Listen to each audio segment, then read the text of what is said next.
We have a deadline. By 2050, the United Nations aims to have achieved all 17 of our Sustainable Development Goals. But by then, we expect to have a population of over 10 billion. Predictions have also been made that 300 million of us will have our homes flooded every year. This skyrocketing population, combined with the effect of climate change on the availability of habitable land, will leave us with the question, where will we go? So, what is the answer?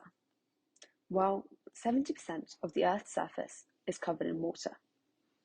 How could we utilize this space? A potential solution is a floating city model. This model is a collection of self-sustaining, buoyant islands which enable us to expand our living space onto water. Transitioning to water provides us with an opportunity to reframe our relationship with our surrounding environment. This will change our ways from domination to symbiosis.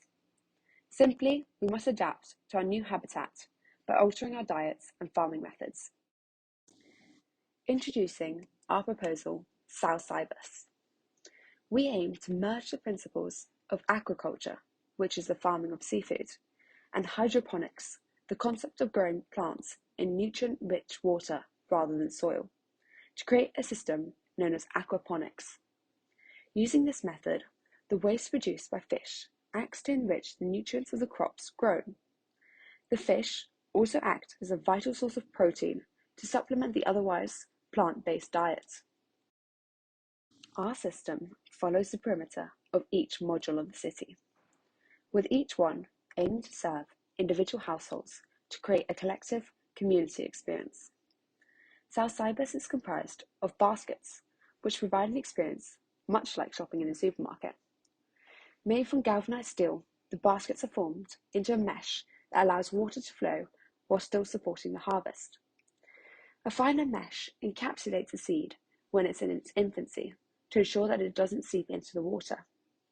The chains, also made from galvanized steel, act as handles to remove the basket from the system, allowing the users to take the harvest directly to their kitchens. Halophytes are plants that grow in soil or waters of high salinity, coming into contact with saline water through their roots.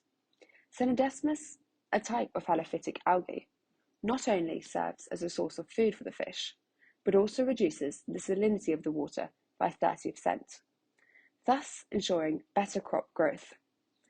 This algae will be grown all along the top of the system to encourage fish to provide nutrients over the crops. What can be grown? Whilst current research into seawater-based farming is limited, this seems to be an inevitable solution, and it is almost certain that research in the coming years will lead to increased variety and possibly even the ability to modify plants currently farmed in freshwater for farming in seawater. Examples include chicory, which is known to have medicinal benefits, the staple product rice, and vegetables including tomatoes and lettuce. In less than 30 years, our deadline will have surpassed. This is very little time for us to tackle the enormity of the 17 Sustainable Development Goals. Space is certainly an ever-growing issue whose effects can only be limited through feasible, viable, and desirable design and engineering efforts. We believe that the solution lies in self-sustained floating cities, governed by our system, Salsibus.